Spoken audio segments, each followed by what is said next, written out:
Hello students बर्तमान पढ़ा ओडिशा रे गंगवंशर शासन पहले पूर्व आम आलोचना करते ओडिशा रे सोमवंशर शासन ओडिशार सोमवंशर शासन विषय पढ़ी आम पूर्व क्लास रे आम पढ़ी ओडिशार सोमवंशर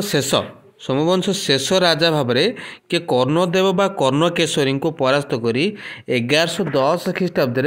गंगवंश राजा किए चोड़गंगदेव उत्कल अधिकार करते पिलाटा मन रखिबो है कि 1110 मसीह सोमवंशर शेष राजा है कि क्या कर्णदेव ना अन्य ना था कर्णकेशरी को परास्त करी गंगवंशर राजा चोड़गंगदेव उत्कल अधिकार करते ओडिशा अधिकार करते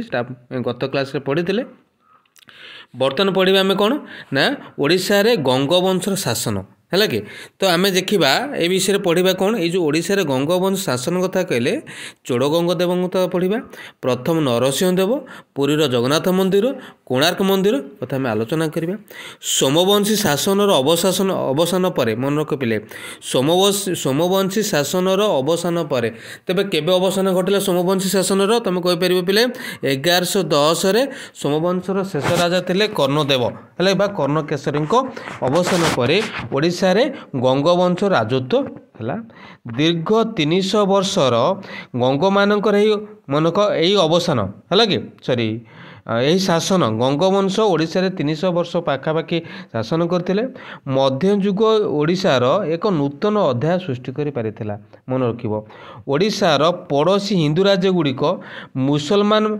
आक्रमण शिकार होते बेले ओडिशा थिला यार व्यतिक्रम मनक ओडिशार पड़ोशी राज्य गुड़िक है कि मुसलमान मानकर आक्रमण द्वारा शिकार होता बेले ओडिशा थिला व्यतिक्रम ओडिशा रे कौनसी मुसलमान से समय आक्रमण करनथिले है कि कहीं ना गंग मानकर वीरत्व बल दीर्घ दिन धरी ओडिशा एक स्वाधीन हिंदू राष्ट्र रूपे तिष्ठि रही पारिथिला मन होची है कि गंगवंशर बा गंगवंश राजा मानकर वीरत्व फल ओडिशा उपरे कि आक्रमण करने साहस करुनथिले गंगवंशर बा गंग मानक स्थापत्यर श्रेष्ठ निर्देशन रूपे पुरीर जगन्नाथ मंदिर कोणार्क मंदिर मनक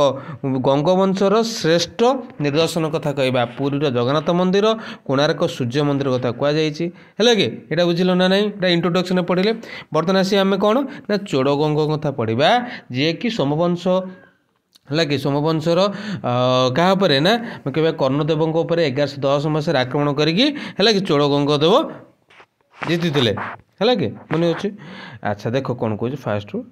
गंग माने प्रथम श्रीकाकुलम पे श्रीकाकुलम कौटिकार ना आंध्र प्रदेश मन रख श्रीकाकुलम आंध्र प्रदेश है श्रीकाकुलम जिलार मुखलिंगम अंचल है कि आंध्र प्रदेश एपीर मनक एपी आंध्र प्रदेश श्रीकाकुलम जिलार मुखलिंगम अंचल शासन करुले किए ना गंग माने है कि गंग माने प्रथम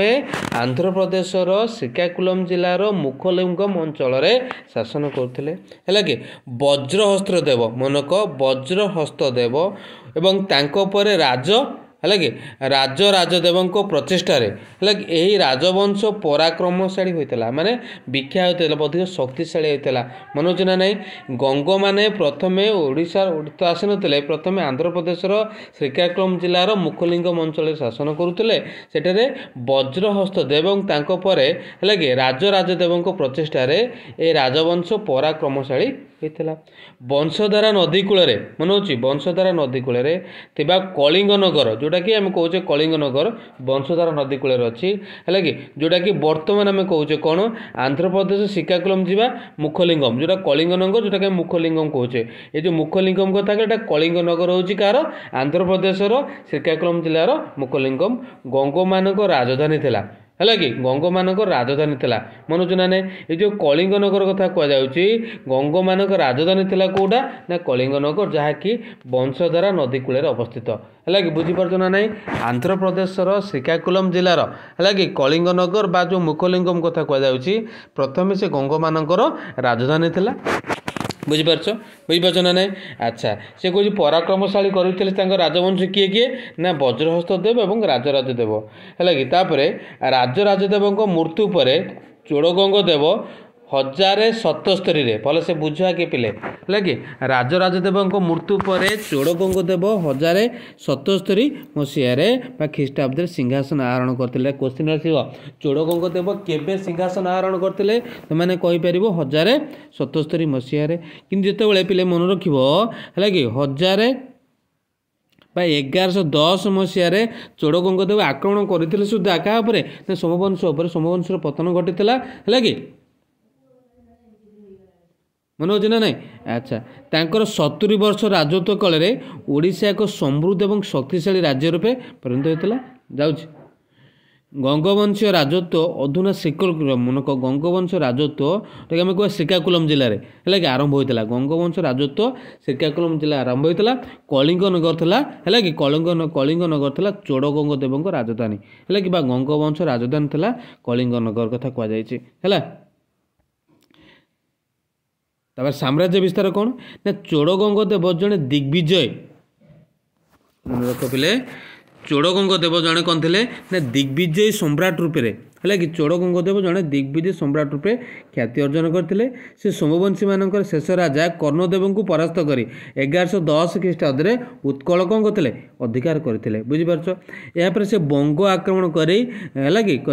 आराम्य और राढ़ अंचल निज अधीन को आनी आराम्य को राढ़ अंचल को निज अधीन को आनी से दक्षिण भारत बेंगी राज्य को दक्षिण भारत बेंगी राज्य को साम्राज्यभूत करते। यह फल साम्राज्य उत्तर में गंगा नदी ठारू है कि दक्षिण में गोदावरी पर्यंत उत्तर में गंगा नदी ठारू गंगवंशर उत्तर में गंगा नदी ठारू दक्षिण में यहाँ उत्तर पाते तलटा पते दक्षिण कथा कहते उत्तर में गंगा नदी ठारू दक्षिण में गोदावरी पर्यंत विस्तृत था बुझीपार। से बारंग कटक चौद्वार जाजपुर अमरावती कटक जिला छतेर दुर्गमा निर्माण करते केतेक ऐतिहासिक विश्वास करती